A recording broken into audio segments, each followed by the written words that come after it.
A paz do Senhor, mulheres de Deus, minhas queridas ouvintes e leitoras que têm acompanhado comigo a leitura do livro Invisível, o dom de permanecer escondido em um mundo que ama ser notado, que é da autora Sarah Hargett pela editora Impacto. Estão preparadas para nós iniciarmos o capítulo 4 hoje? Eu espero que os corações estejam todos prontos e ávidos por receber mais uma porção do céu que vem através do áudio de leitura de hoje. Sem mais demora, já passo a leitura e espero que você esteja aí já pronta, a postos e preparada para tudo aquilo que Deus tem para derramar acerca de tudo que nós temos aprendido sobre o secreto, sobre o relacionamento na intimidade com Deus, que muito tem nos edificado, que muito tem nos feito crescer. Vamos lá? Capítulo 4, Amor derramado, aceitando o nosso chamado para a grandeza. E quebrando o vaso, lhe o derramou sobre a cabeça, Marcos 14:3. Ah não, pensei ao ouvir a conversa vinda de uma sala vizinha. Uma criança estava respondendo às perguntas entusiasmadas dos pais sobre matemática. 2 mais 2 foi respondido sem pensar. 5 mais 9, 23, mais 7 e 16, mais 3. Era uma criança esperta, fazendo as somas com facilidade, enquanto os coleguinhas mal conseguiam contar nos dedos. Meus filhos davam gritinhos e comemoravam, pequenos demais para importar-se se outra criança sabia mais do que eles. Até que uma das minhas filhas disse: "Agora é minha vez." Sua idade no histórico escolar dava a entender que a brincadeira seria fácil para ela também. Mas eu conhecia a história da minha filha. Um cálculo fácil pode não ser simples para quem cresceu em uma favela. "Sei contar até 10, anunciou ela. 1, 2, 3, 4, 7... Uma pausa. 9, 8, 10. As crianças na sala aplaudiram, comemorando qualquer coisa que fosse dita com confiança. Mas fiquei pensando: quanto tempo minha menina tem antes de sentir-se diminuída pelas conquistas dos outros? Quantos anos será que tenho com ela antes que as coisas externas de que ela não é capaz comecem a envergonhá-la e impactar seu interior? Entretanto, logo no dia seguinte, minha garotinha demonstrou como 2 roteiros podem desenrolar-se simultaneamente em uma única pessoa. Foi um dia repleto de diversão com os primos, o passatempo favorito dos meus filhos. Vestir fantasias, brincar de bonecas e jogar croquet na casa da vovó.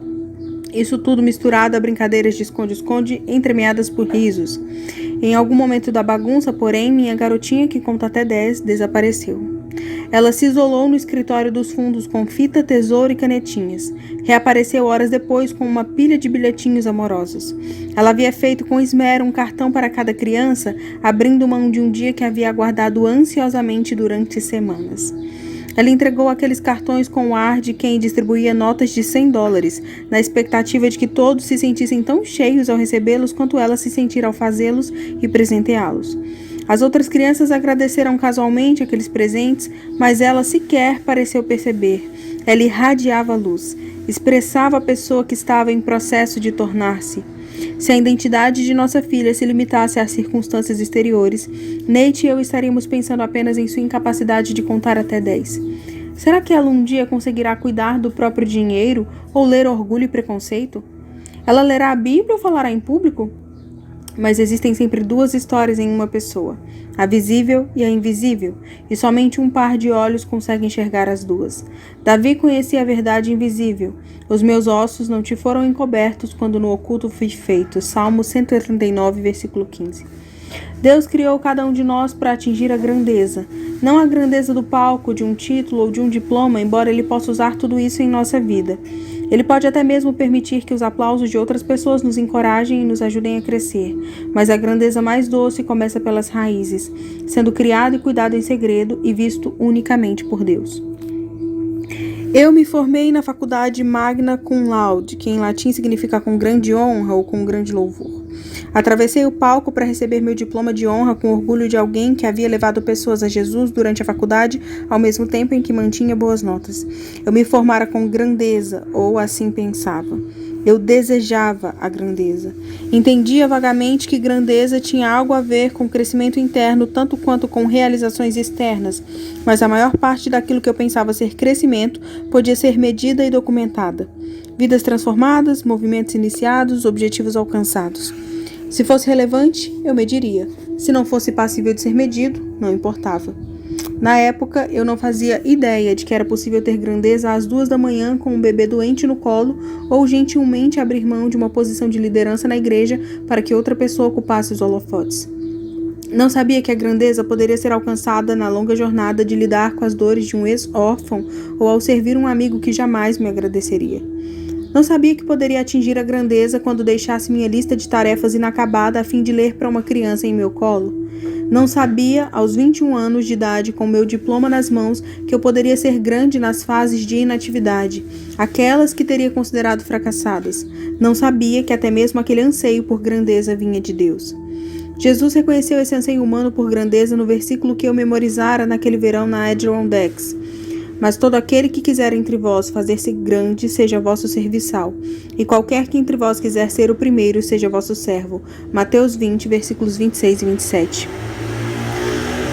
Por anos eu havia presumido que esse convite ao serviço, e portanto à grandeza, se referisse a cozinhar para um amigo doente, ao trabalho voluntário no berçário da igreja ou a montar kits informativos para o time de futebol. Mas a grandeza descrita por Jesus exige mais do que um leve aperto financeiro ou o sacrifício esporádico de algum tempo.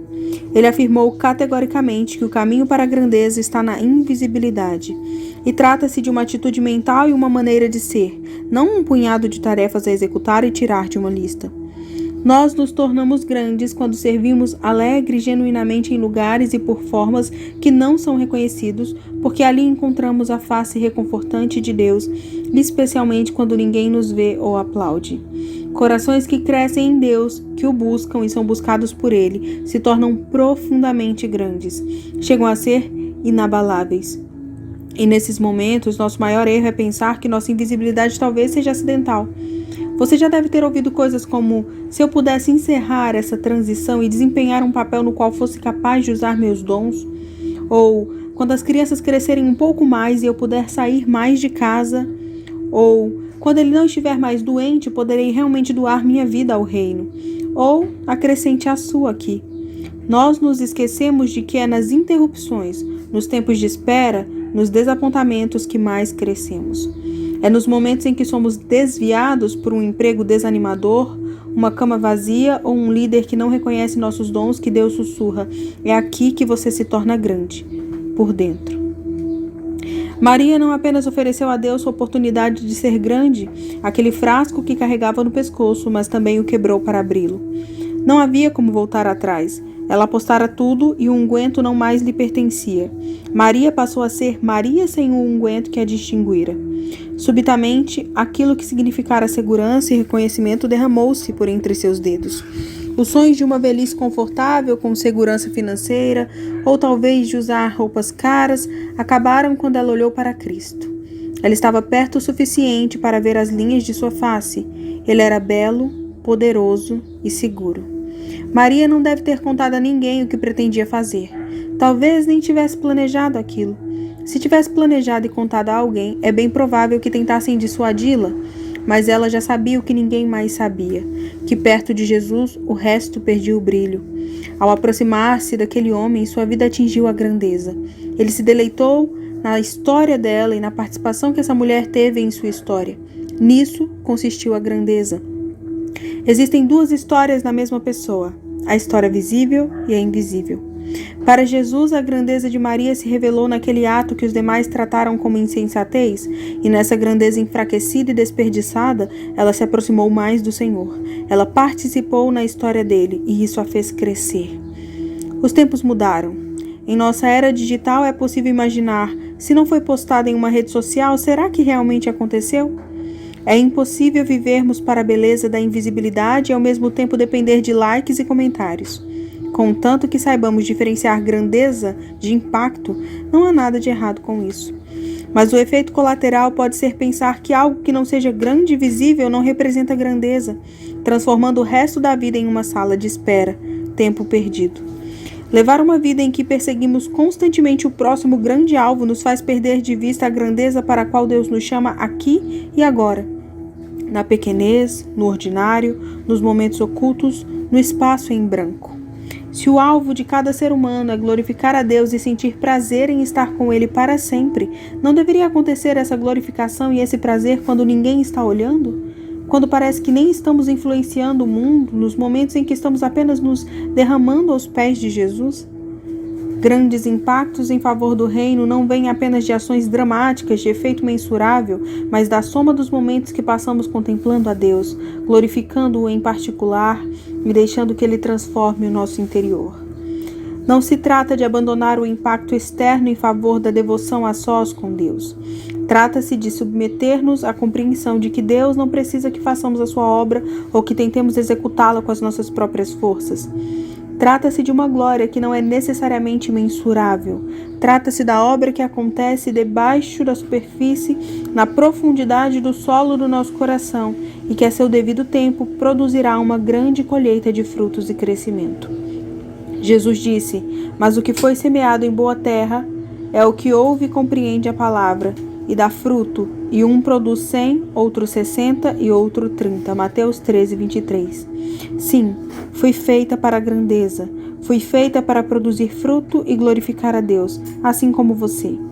E esse desejo de grandeza pode me ajudar a fundar uma ONG, a investir mais em meu casamento ou a adotar uma criança. Ou pode fazer com que eu gaste todas as minhas economias ou abra minha casa a um necessitado. Porém, mais tarde, quando o dinheiro investido na ONG tiver acabado, precisarei de raízes. Quando a pessoa que trouxe para dentro de casa for embora uma noite levando a minha carteira, precisarei de raízes. Quando as necessidades de uma criança doente parecerem grandes demais às 3 da manhã, ou a conta do hospital for maior do que o meu saldo bancário, precisarei de raízes. E outra parte caiu em pedregais, onde não havia terra bastante, e logo nasceu, porque não tinha terra funda. Mas vindo o sol queimou-se e secou-se, porque não tinha raiz. Versículos 5 e 6. No contexto da grandeza, podemos dizer que a semente que caiu entre as pedras chegou pelo menos a fazer algum efeito, mas sem que suas raízes alcançassem os nutrientes do solo profundo, intimidade com Deus, não pôde continuar a crescer e frutificar. Mas não tem raiz em si mesmo, antes é de pouca duração e chegada a angústia e a perseguição por causa da palavra, logo se ofende. Versículo 21. A grandeza começa abaixo do solo, em segredo. Preciso lançar raízes profundas no conhecimento do amor de Deus para desenvolver galhos capazes de dar frutos.